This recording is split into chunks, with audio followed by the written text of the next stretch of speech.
In a lavish old-world mansion tucked away in an exclusive enclave, a millionaire hardened by a lifetime of deceit begins to question the motives of a widowed housekeeper. This woman, who carries the weight of a sick mother and 2 young children, seems too good to be true. To test her, he deliberately leaves a safe full of cash wide open and watches in secret. But instead of taking the bait, she quietly places a family photo inside, a silent testament to her true priorities, and closes the door. Humbled by his misjudgment, the millionaire leaves a heartfelt note and a blank check, an act that sets both of their lives on a new, unexpected path. Before we delve into their story, tell us in the comments where you're watching from. We'd love to hear your thoughts. The rain fell in a steady, hushed curtain over Belgrave Heights, muting the polished elegance of its gated estates and lending a somber air to the grand marble homes. High on a hill, the Carrington mansion stood as a stark monument to wealth without warmth. Its magnificence, towering columns, floor-to-ceiling windows, and glittering Viennese chandeliers, only emphasized the coldness within. It was a house alive with power but dead in its soul. Inside, on the second floor, a solitary desk lamp cast a lonely glow in Lionel Carrington's study. At 62, his hair was the color of winter frost and his gaze could slice through glass. He had built empires, bested rivals, and buried every last shred of his belief in human loyalty. Now, instead of a stock report, he held a personnel file on thick ivory paper. He read it slowly, his face a mask of stone, though his jaw muscles occasionally tightened. Clarissa Mayfield, 35, African-American, widow, 2 children. Employed as a housekeeper for 7 months. Flawless record, according to the head of staff. Lionel's lip curled almost imperceptibly. 7 months was just enough time for a clever mask to hold. Everyone wore one, especially when they were desperate. He closed the file but didn't put it down, instead staring through it and through the decades of his own life. Once long ago he had trusted. He had believed that love wasn't a transaction. That illusion shattered the day his wife emptied his accounts and disappeared with his lawyer. It crumbled further when his business partner, a man who once clinked Scotch glasses with him, sold him out to competitors for a pittance. He hadn't spoken to a friend since 2011, nor had he tried to make one. Rising slowly with the deep-seated ache of a man whose bones were weighed down by betrayal, he leaned on his cane. It wasn't just a prop. His right knee had never been the same after the fall, but he used it sparingly. He despised any show of weakness. He crossed to a bookcase, tapped a hidden panel, and watched it slide open to reveal a steel safe. The keypad lit up and he entered the code without a moment's thought. With a soft click, the door swung open, revealing stacks of pristine $100 bills, a row of gold bars, and a velvet pouch of diamonds. This wasn't his fortune. It was a carefully laid trap. He left the door ajar just enough to catch the eye, just enough to test. The cameras were expertly concealed, their angles chosen to miss nothing. He would be watching from his private room upstairs. He had made up his mind, he would test her tonight. Clarissa, the quiet one. The widow with the tired eyes and calloused hands. The one who met his gaze without flinching but spoke only when necessary. She had been diligent for 7 months, polite, disciplined, predictable. But so had the last maid who stole his wife's bracelet, and the one before that who pilfered liquor. Clarissa Mayfield might appear different, but Lionel believed no one was truly honest when they thought no one was watching. He paused for a moment before leaving, his gaze lingering on the open safe. A tiny, buried part of him, smothered under decades of cynicism, hoped she would prove him wrong. That maybe, just maybe, someone still chose the right path when the wrong one beckoned. But hope for Lionel Carrington was a dangerous indulgence. He turned off the light, locked the door, and ascended the stairs. Alone in the dark surveillance room, he sat before a monitor. The only sound was the soft patter of rain against the glass. His face was a mask of cold resolve. The stage was set. The trap was elegant, and a woman unaware of the silent, impossible choice before her was about to walk into his game. The first light of morning stole through the Carrington estate's tall windows, casting thin golden lines across the marble and clinging to the glass like frozen breath. The house, still wrapped in a blanket of silence, existed in that quiet space between night and day, a space that for a rare few belonged to them alone. It belonged to her. Clarissa Mayfield moved through the kitchen with a quiet grace, making sure the cabinet door didn't click shut. Quiet had become her rhythm. At 35, her skin was the color of dark coffee and her eyes held a depth of exhaustion that seemed bottomless. She stood by the small stove, watching water heat in a dented steel kettle. Her hands, roughened from bleach and scouring powder, rested on the countertop. Her back ached from a sleepless night, but she didn't sit. Not yet. A gentle cough echoed from the hallway and Clarissa didn't even flinch. She reached for the ceramic teacup she always used and dropped 2 slices of fresh ginger, crushed in her palm, into the hot water. No sugar. It irritated her mother's throat. She walked slowly into the next room where an old recliner faced the window. Her mother, thin and bundled in blankets despite the spring warmth, gave a weak nod, a smile too difficult to form. Kneeling beside her, Clarissa held the cup close, letting the steam warm the old woman's face before helping her to sip. "It's fresh," she whispered. "Found some new ginger in the pantry last night." Her mother's hand trembled as it held the cup, but Clarissa simply steadied it as she had 1,000 times before. Outside, the mist still blanketed the garden. Somewhere beyond that fog, the rest of the mansion loomed, vast, cold, and lifeless. But this small corner, this kitchen, this chair, this moment between a daughter and her mother, this was their sanctuary. It held a fragile but undeniable warmth. Clarissa stayed until her mother had finished half the tea, then kissed her forehead and returned to the sink, where a bucket of warm water and lemon oil awaited her first task of the day. The rest of the staff wouldn't arrive for another hour. This was her time to move freely, to prepare, to be alone with her thoughts before she put on her mask. She had worked in 5 houses before the Carringtons, and each had taught her a different lesson. How to be invisible. How to speak with dignity but never with boldness. How to disappear when the air grew thick with tension. But here things were different. Not because of the pay or the grandeur, but because she had never once laid eyes on the man who owned the place. Lionel Carrington was a ghost, a shadow behind a pane of glass. She'd seen his face in old tabloids, news of investments and a scandalous divorce. But in this house he never spoke to her, never passed her in a hallway, never even called her name. Orders were relayed through the head butler, always distant, always filtered. At first she thought it was because he didn't trust her. Then she realized he didn't trust anyone. Still, she had no time to dwell on his reasons. Her world wasn't made of questions. It was made of bills, lab results, school lunches and sleepless nights. She was a mother first and foremost, always. Her boys, ages 8 and 6, had learned early to pack their own lunches and smile through the lean times, to be quiet when she came home too exhausted to speak. And her mother, dying slowly and painfully, was the reason Clarissa cleaned faster, worked harder and saved every spare cent. She never cried in front of anyone, not even her mother. She cried alone in borrowed bathrooms or parked cars, because she had to be strong for them and for herself. And yet she wore that strength not like armor but like a second skin, natural, worn and impossible to deny. At 6:17 a.m. she folded the towel she'd used to wipe down the stove and went upstairs. Today's assignment was the East Study, a room she rarely touched and never without supervision. As she walked down the long corridor, she caught a glimpse of her reflection in a hallway mirror. She didn't linger.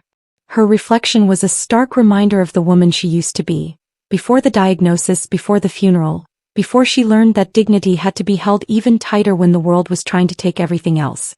She reached the study door and found it unlocked, which was strange.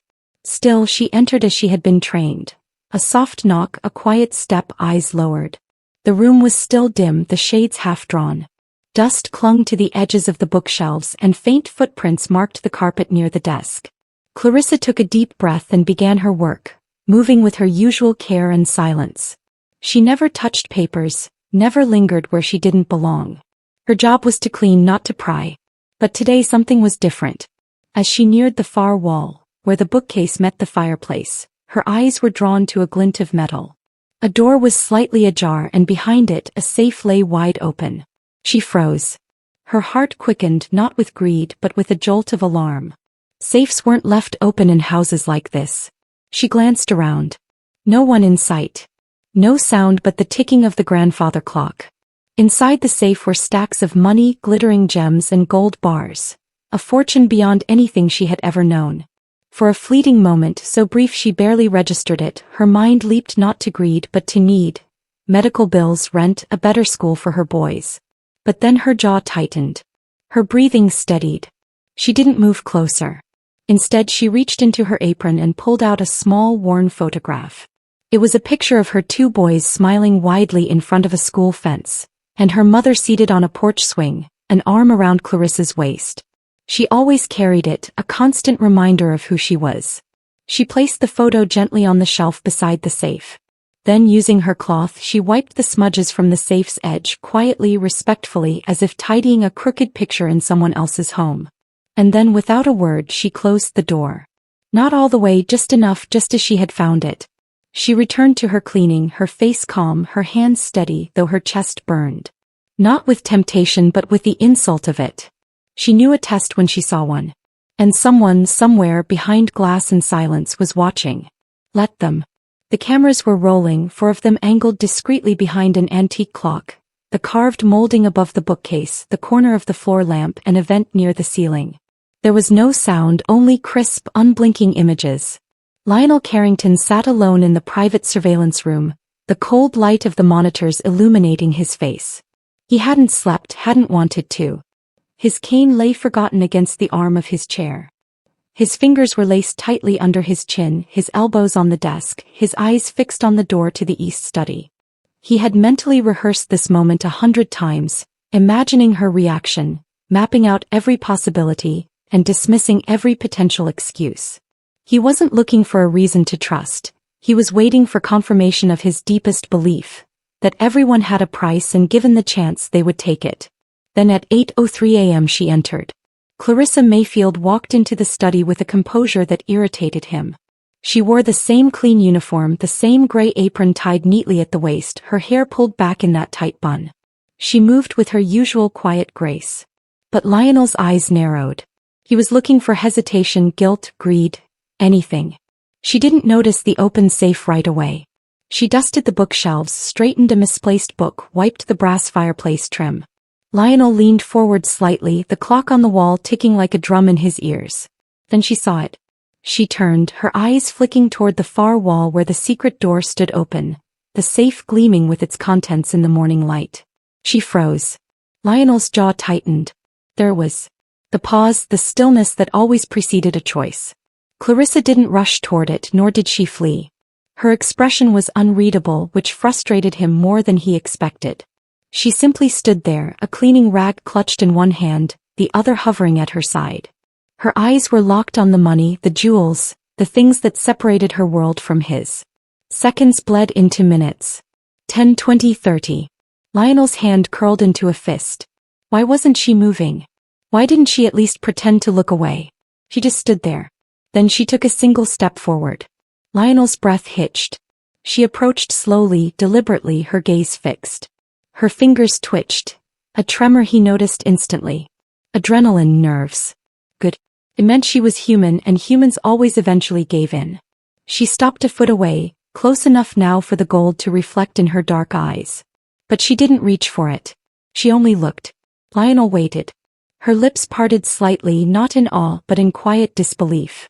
As if she couldn't accept what she was seeing. As if she suspected a trap. She crouched down not to examine the contents, but to pick up a polishing cloth she had dropped earlier. Then with maddening calm she stood upright, took a deep breath and reached into her apron pocket. Lionel sat up straight, his eyes razor sharp. Her hand emerged with something small. A photograph. He squinted at the screen. Clarissa held the photo up, brushed the surface of the shelf clean with her cloth, and gently placed it down. Then she stepped back looking at it. He hadn't anticipated this. She whispered something, he couldn't hear the words, but her lips moved with quiet conviction. Then she closed the safe door. No sudden movements, no hesitation, just the simple resolve of someone who had faced temptation and walked away. Lionel's body went rigid. He stared at the screen as if it might shift, rewind, and give him the ending he had expected. But the image remained. Clarissa stood in the center of the study, calm, composed, untouched by the wealth she had refused. He clenched his teeth. This wasn't how it was supposed to end. He wanted to catch her not out of malice but because it made the world simple and predictable. This unwavering discipline, this quiet refusal was unacceptable. She left the room minutes later, finishing her duties as if nothing had happened. There was no trace of anxiety or guilt. She hadn't even tried to conceal what she had done. Or rather what she hadn't done. Lionel slammed the monitor off. In the silence that followed, he stood, his heart pounding not with fear, but with something else entirely. Frustration, rage, and a dangerous, unfamiliar flicker of admiration. He limped to the window, watching the fog lift from the gardens. Birds chirped. The sun began to warm the stone terrace. The world, despite the events that had just unfolded, moved on. But inside Lionel Carrington's chest, something had fractured just a little. She hadn't taken a dollar or a coin. She hadn't even cast a backward glance. She had left a photograph. She had treated his trap like any other surface to be cleaned and walked away. He didn't know whether to feel insulted or awakened. What kind of woman was this? No one was that good. No one was that pure. But damn it, she just might be. He returned to the desk, pulled out Clarissa Mayfield's file and opened it again. This time he wasn't looking for flaws. He wasn't looking for proof. He was looking for her.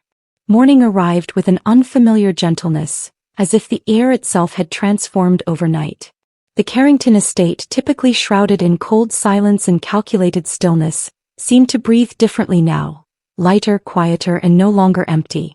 The mist had vanished, replaced by a rare, crisp spring light that streamed through the kitchen windows, painting the tiled floor with pale golden shapes. Clarissa stood at the sink, her hands still damp from the breakfast dishes, humming a soft, wordless tune she was barely aware of singing. She hadn't slept much, but it wasn't the usual ache of exhaustion that weighed on her. It was something else, something she couldn't name. She had gone about her duties as usual. No mention of the safe. No sign that anyone had noticed. But the memory lingered not because of what was inside but because of what hadn't happened. There had been no confrontation, no punishment, no acknowledgement. She had almost convinced herself it had been an accident, or a cruel test designed to prove she didn't belong. She was accustomed to invisible expectations, to rooms that judged her before she spoke. So she had done what she always did, kept her head down and her pride intact.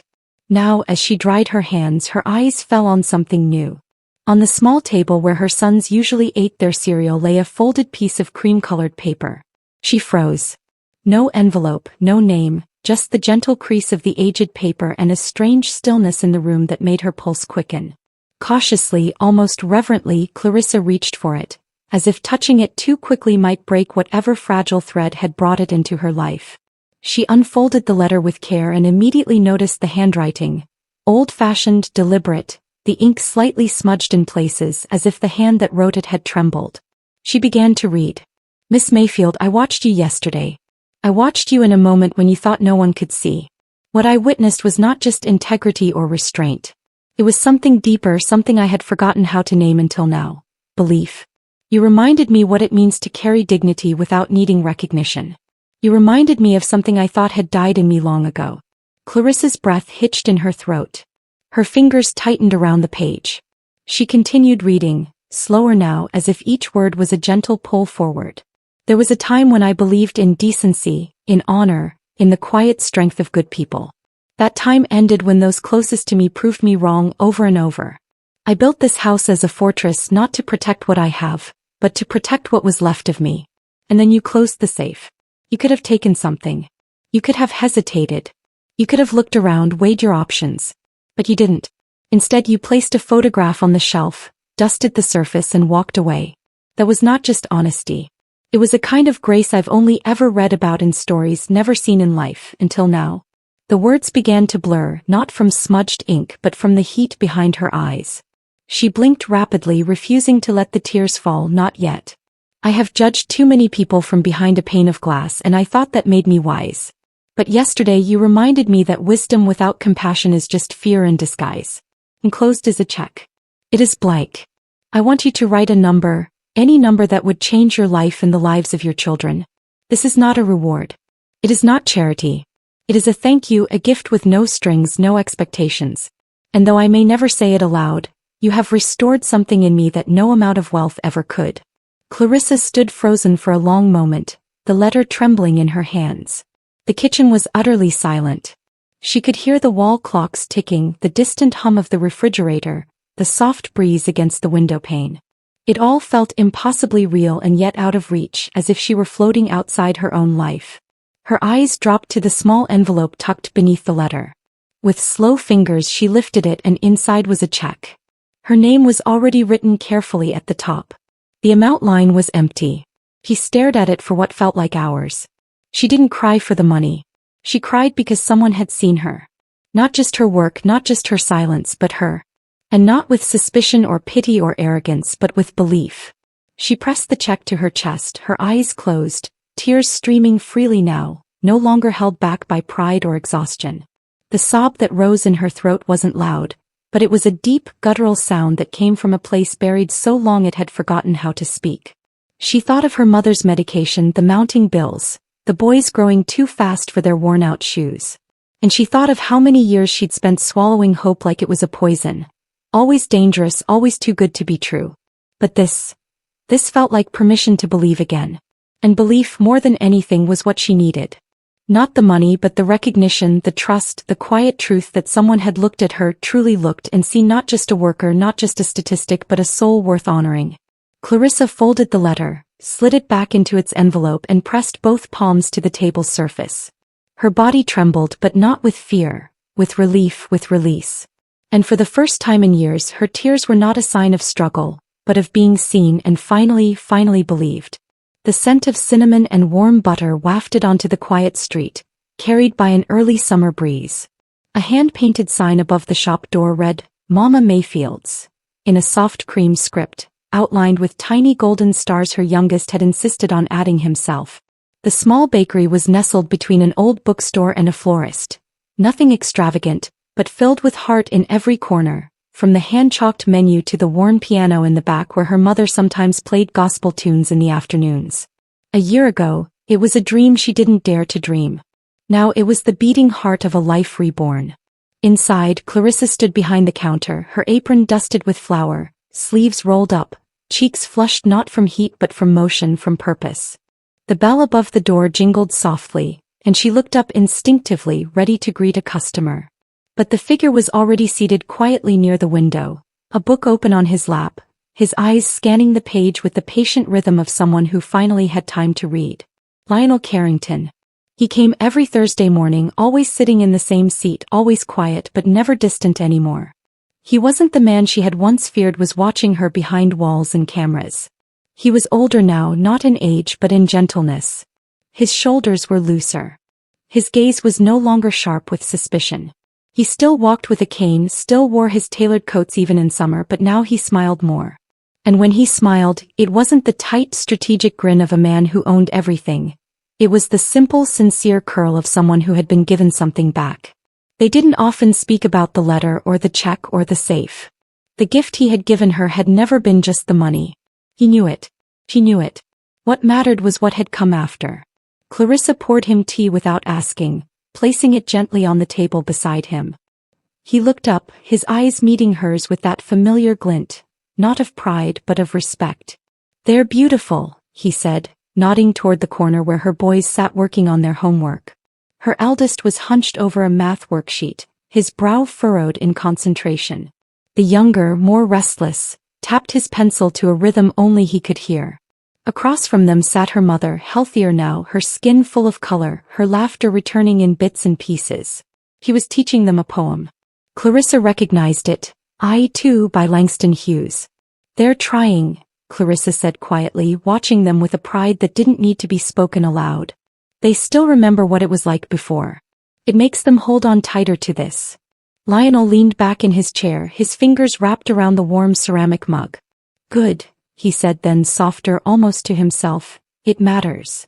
The bakery filled with the scent of fresh bread and the soft hum of her mother's voice as she turned the pages of a worn book. Outside, the sun dipped lower, painting the window panes with streaks of amber and gold. Clarissa wiped her hands on her apron and walked toward the back, stopping to grab a book for the boys. She had promised to help them study after closing. She carried it with reverence, as if even that simple act held weight now. Maybe it did. Maybe everything did once you understood what it cost to hold on to your name, your soul, and your integrity in a world that so often asked you to sell it. As twilight settled over the garden, a space once used for deliveries and now strung with fairy lights and overgrown roses, they all gathered. Clarissa sat at the picnic table with her boys, their science books open, her voice steady as she helped them read. Her younger son, as usual, had too many questions. Her elder corrected his pronunciation with a frown that was a perfect mirror of her own. She smiled not because it was perfect but because it was theirs. And Lionel, true to form, sat beneath the wisteria vine, a book in hand. He was reading but not really reading, he was listening more than watching. His cane rested beside him, forgotten for the moment. His eyes sometimes drifted to the boys, sometimes to the woman who had once closed a safe when no one asked her to, and sometimes to the sky, as if trying to grasp how a heart so closed could ever open again. He didn't try to explain it, not even to himself. He didn't need to. Something had changed. He had spent a lifetime controlling everything. People, money, outcomes. But what Clarissa had done that morning in the study wasn't something he could predict or buy or manipulate. She had broken his certainty, and in doing so she had given him a new one. As the air grew warm and still, Clarissa looked up from the book, her eyes meeting Lionel's across the yard. She gave a small, quiet and certain nod. He returned it, and for a moment neither said a word. Some truths don't need to be spoken, and some, when earned, are best left in the silence between those who understand. A single porch light clicked on. The vines rustled in the breeze. A boy laughed. And above it all, the voice of the narrator returned, not from a page, but from the very spirit of the story they had unknowingly built together. A safe was left open not to see what could be taken but to see what could be left behind. And sometimes all it takes is one quiet act, done without an audience or applause, to awaken belief in a heart that thought it was gone forever. Because every once in a while, when we least expect it, we are given a reason to trust in goodness again. Join us to share meaningful stories by hitting the like and subscribe buttons. Don't forget to turn on the notification bell to start your day with profound lessons and heartfelt empathy.